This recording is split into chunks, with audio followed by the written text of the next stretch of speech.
you well in this wide, wonderful, beautiful world. You are very welcome to the Soft and System Size 2 Sales with my good friend Shay Lynch on my left and on his right. I got it correct today.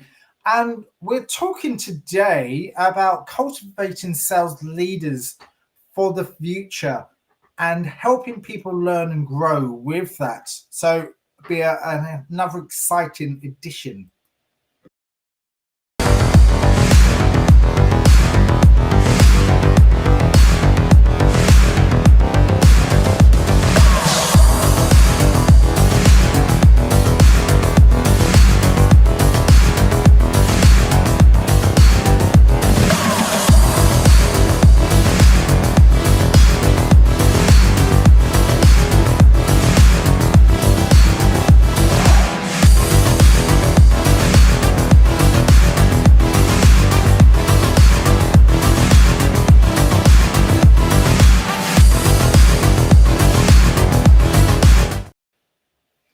Hey, welcome back, Shay. Good to see you again. Always exciting to do these weekly events. And I tell you why this is really good. And it's probably quite personal for us because it's all about finding and nurturing the next leaders going on beyond and then giving back and also helping people learn and grow, making sure that we pick the right people, making sure that we can inspire the next generation of leaders that can actually take it on. So it's quite a humble process, really, and it really can give back to, uh, you know, make people learn and grow, but self-develop, and it's all about that. It's all about giving back. So when we look at people within our teams, whether it's from our sales teams or whether it's from anywhere else in the business, interesting to see how can we spot talent when we see it, because there are so many talented people out there, but what are the specific things that we look for when we look for that next generation? Absolutely, Jason. And what I always like to say that this is a general comment. It's not just related to sales, Yeah, but I believe it's important to say there's many roles when you're a leader. There's many caps you have to wear. yeah, One of them, and I mean one of the most important one, is to create future leaders. As you yeah, said, that future generation.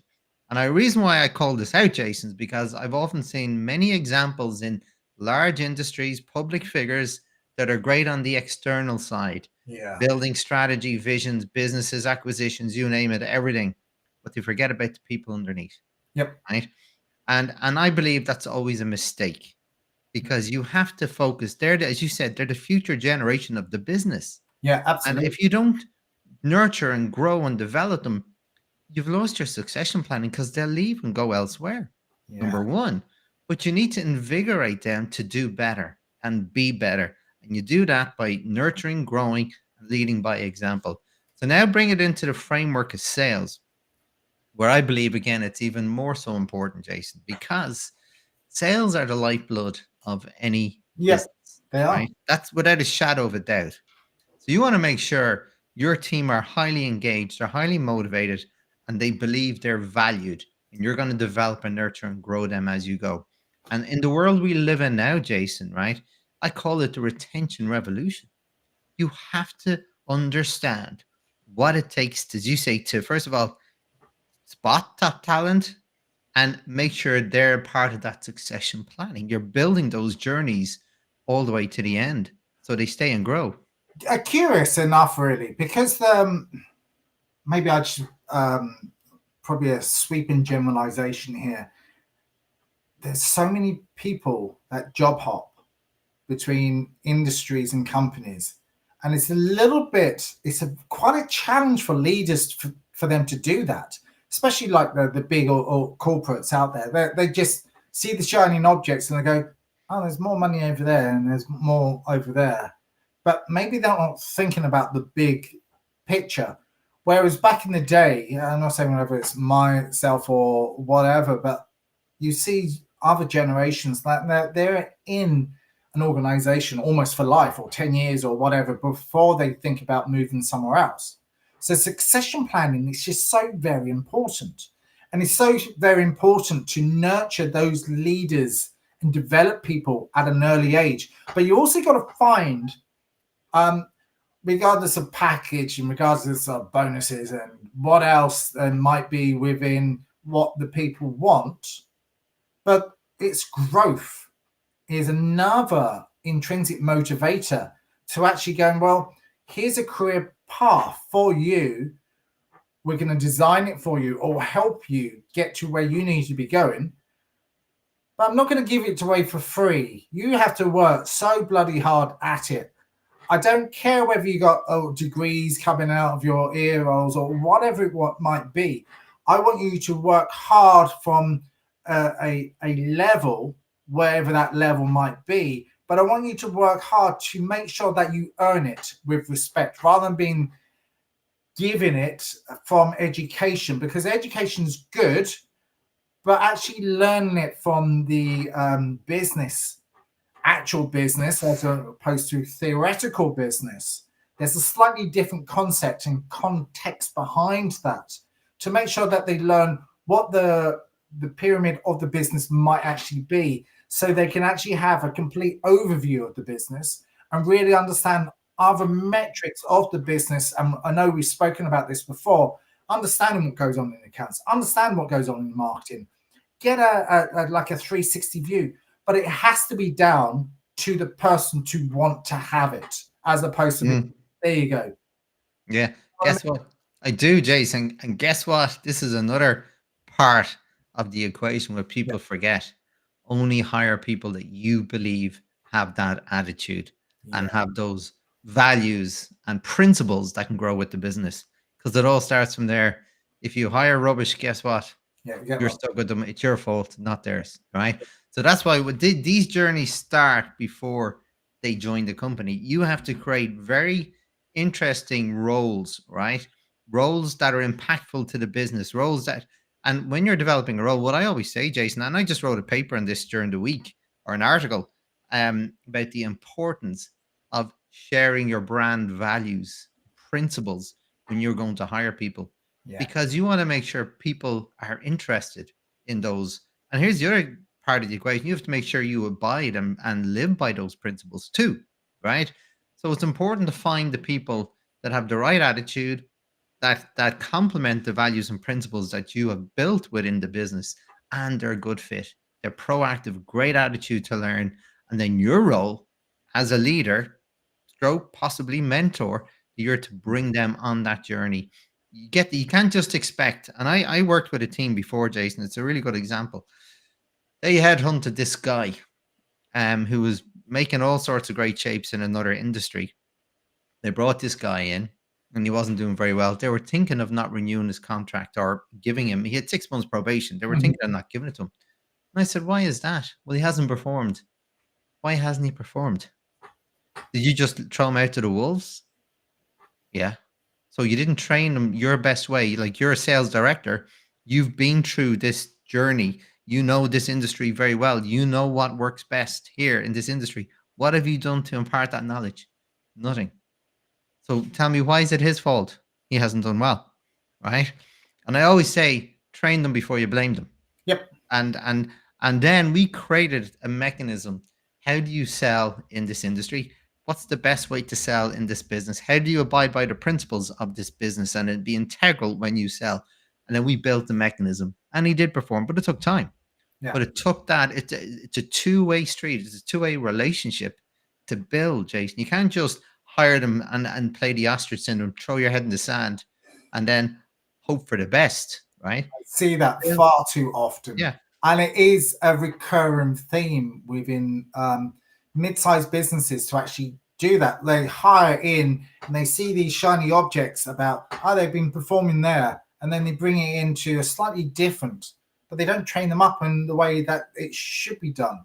So the onboarding process is slightly different, and they should get a mentor, a buddy, someone else to bring them along. It does depend on the size of the organization. Some the smaller organizations of 100 people or whatever probably don't have that infrastructure to do that onboarding process in the way it should be done properly. And there should be someone within the organizations to map this out. And whether it's with the sales team, whether it's with the marketing team, to have, well, this is what you should be doing, design it when you invest all this time and effort. And it does cost a lot of money to employ someone. And it's not a cheap thing, because you have to pay recruiters, you have to pay everything else, like online advertising and whatever else. And it's time and effort out of the business. So that costs huge amounts of money. And when you get it wrong, you blame someone else as opposed to blaming your process. That's it, Jason. And that's a very important call out. So if you think about it, you've got the recruitment process. You're about attracting the right type of talent to your business. Then you hire. Then there's an onboarding journey, right? That should be 6 months, right? What do you do? And it should be mapped out week one. And depending on the size of the team business, it could be day one of week one, day two, and so forth. And then after week one, you go, right, okay, what do we want to do month one, month two, month three? And it's a two-way street. And this starts with a skills assessment, a gap analysis of, well, what do we believe he's good at or she's good at? What do they think about this? And then what are the skills they need? Where's the gaps? Where's the best place to start training them? It should be unique. And then, as you said, bring in the leadership element. Well, how are we going to bring them, coach them, and mentor them along that journey to make sure they're fully loaded with support and they get off the ground running as effectively as possible? They're not going to get results straight away, but you want to get them up to speed as effectively as possible without rushing it. Yeah, absolutely. So talent comes from different shapes and forms and sizes. And I think the large corporates, they probably just went, we're going to go university focused. And that will change. And then they looked and went, well, we need to spread our wings a little bit more because we want to grow, we want to scale. But some of the people from the universities are just not performing. Why is that? Okay, we did a 12 stage interview. Oh, yeah, they did that. They're highly educated, highly smart. But they don't have that spark, that sparkle of that intrinsic motivation to actually want to achieve and have that human skills, that human element to actually communicate effectively at all levels. So they had to branch it out, and they discovered that the attributes, what they thought they were looking for, doesn't match to the growth and the scale of the company.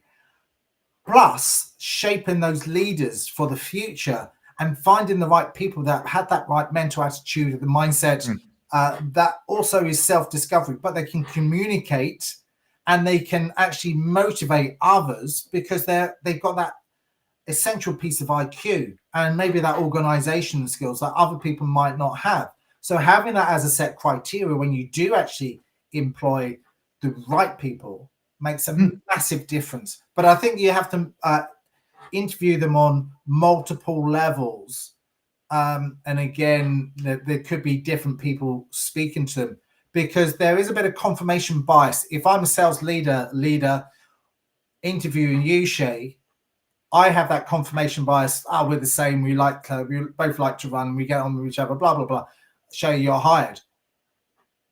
But what we have to now think about is get the marketing person to interview you, then get some colleagues to interview you as well to see how, and then we can make a rational decision about, Shay's the right person for this, and we can actually see him grow, rather than me being like, hey Shay, how it used to be. You're hired, you're into mountain running like me, blah, blah, blah, blah, blah.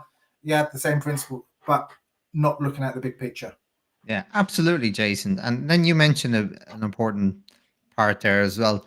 Now that they've onboarded, right, and you mentioned succession planning, right? So as a leader then, you have to then, say if you have a team of 10, right? And obviously, as you go up the ranks, there's less and less places, Jason, right? Of course. But it's really important of that 10, which are the 2 to 3 that can become the future sales leader. You have to start identifying your top talent and then bring them on another journey. So you've onboarded them, they get settled. You still keep an eye, you still do your performance and your professional development with them, make sure they're doing all that. And then it's going, well, next steps, careers. What do they want to get out of the business? Some people want to go up the journey, up the ranks. Other people just want to become an SME. Yep. And so finding like a bespoke career journey for these people. And then, as I said, some of them could be like filtered on top of with a succession. These are the people we've identified as really strong top talent that we want to bring along the journey of leadership for the future. And how do we do that? And like the way it is, Jason, this sounds all maybe complicated, right? But it's not, right? This is about building really good relationships, open and honest, create those safe places where you have a trusting relationship where you can be open and honest with each other. And then seeing, are you happy? If not, what can we do differently?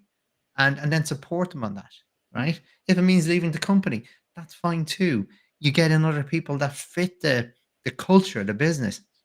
It's all about, and you will. And then the other journey is offboarding. It's so important, Jason, to make sure you've got a team of people that complement your values and the business values. If there's anyone on that, you have to ask, why are they here? Because you have to, if you're keeping people that are not performing, you're really the real loss is not that they're not performing, Jason, is they've taken up space where somebody could be really, so it's a double hit. Yep. Instead of just going from low to break even or like acceptable, they're down here and this is where you expect them. You could have someone up here, right? And that's really important. So it's a double gap. So that's the real loss, right? We've just had from Jane, great discussion. Soft skills don't always transfer seamlessly. Huge consideration given to those in situations having to adjust to new colleagues, leaders, as well as new recruits to fit new environment. This is where the external help coaching really helps. I completely concur with that. It's impact external coaching, or whether the leaders can nurture those teams and to coach them. Ironically enough, last week I did a coaching course for leaders, and they were pretty high up. But distinction between what's a coach and a mentor is two different things, and they didn't know the difference. So had to enable them for that. So in order for them to help their teams now and nurture their teams, they either have to be in mentor mode where they sit and discuss the challenges and whatever it might be with their team and decipher how they can grow them and give them partake knowledge for succession planning for their growth, or you can coach them on specific needs based on what their requirements actually are. So whether that is education, whether it is that you self-discover, said like you find out from them, I really want to grow, I really want to learn about different facets of the business. Excellent. Well, I can help you there. So those coaching moments make a big impact from the leader. Then you can actually go, well, they're going to match what we were looking for because they're self-discovering themselves and they had that motivation to want to do that. Yeah, absolutely, Jason. And then the other dimension, I think what Jane is referring to is external. And again, I mentioned the word safe space earlier on. Even though you may create that safe space internally, some people still aren't feel comfortable sharing truthful information or how they truly feel because they don't want to be a sort of a non-player, right? But if they have an external, there's no biases, there's nothing in play where they can speak freely and get absolutely upfront and honest with their coach, and then the coach can be absolutely truly helpful and create a super space for growth. And more so than because I think what Jane is trying to say is that if it's within the company, sometimes you can't be that truthful. Yeah, I completely concur, and I've seen it. But the coaching, if it does happen and there is change in the organization, I understand that sometimes you feel challenged because they're your boss. You get inferiority complex because you feel like they're my boss and I can't speak with them for whatever reasons that go on inside of our brains that we talk to ourselves in a self-doubt way. in a really good way. I've witnessed that in other places that you can speak to your boss, and they have psychological safety. It does depend on the individual, though, whether you have that area of trust, whether you have that area of going, well, I can actually call them and have, rather than speaking about business, I can talk to them about other things, and that gives that true connection. But I do concur in the smaller business worlds. Sometimes external coaches come in and help you learn and grow. I've had an external coach. It's only me, myself, and I. But in an organization where I've coached other people, I'm coming from the outside in. And then I just say, look, this is how we do it. It is a safe space. You say what you like, when you like. It's not going to go anywhere else. I suppose when you're speaking to a leader within an organization, you're not sure whether they're measuring you or thinking about other situations because they have someone else that they report into. And it is that area of trust. Yeah, absolutely. And then just reverting back to the soft skills, like when it comes to sales, like I believe soft skills are valuable no matter what you do, right? Absolutely. And I always say there's probably 3 levels to that. Becoming the best version of you for you, right? The skills around that. And then be the best version of you for your colleagues and who you communicate with. All your communicative, building rapport, building trust, and Cialdini's 7 principles of trust, all those different ones, right? It's Soft influence. side, right? But It's influence. Influence. Well, it's the same thing. Influence and persuasion. Yeah. Right. And but the whole point is like building those soft skills in sales, right? You have to communicate, learn. I always say in sales, you have to go from likable to trust in a very short space of time, right? People will meet you if they like you. Yep. And then you have a finite amount of chances to go from like to trust for them to trust you enough to give you a chance at your first sale. And then after that, it's up to you to build on that as well. So you have to create that environment, and you do that by having really strong soft skills, right? Really good building rapport, going from rapport to building a relationship good enough to give it a try. That takes practice. Right? Some people are natural with it. We all have those 7 principles, right, of influence, for example. We're all good at different ones naturally. We're not always good at everything. So it's about what are the ones we need to learn to make us more rounded, to support growth for ourselves, but growth for building relationships with potential customers. So there is the external stuff, which is the soft skills, but we also need the soft skills to be for succession planning. So for the leaders to look in to us to notice what they're doing with their customers and how they treat their customers, and then how they treat their team members as well as, and how they support their team members. Because if they're seeing someone to go, well, they're really good at helping their team as well. And I might have mentioned it already, but they're really good at inspiring others and educating their team on other areas as well as. So for me to look down and go, well, I can see them nurturing their own skills and they're really good at their own soft skills, because when you're a leader, you have to have key stakeholder management skills as well, which is another level. And speaking to the other directors, the other leaders within the organization, and seeing the whole architecture of the business, but also seeing revenue coming in and what you need to do to monitor that. So I think you have to mentor them. You have to partake of knowledge. You have to make sure that you have the right soft skills and they have the right soft skills. Maybe they might be challenging you as a leader, which might be quite good in a way, because they might be seeing a different opportunity coming in, which could be a soft skill in itself. Yeah. And here's the thing, Jason. So this is for me the final piece. So we talked about nurturing and growing them. We talked about the soft skills. Then we talked about succession planning. Then how do you define this word leadership in the new world? Right. So what are the different skill sets from a sales leadership perspective, right? Which I believe are pretty much up there with the actual leader of the business, right? Building the visions and the strategy. right? Because the sales leader has to be very much involved in this equation. And in fact, they really need to see around corners. Things change so much at the moment.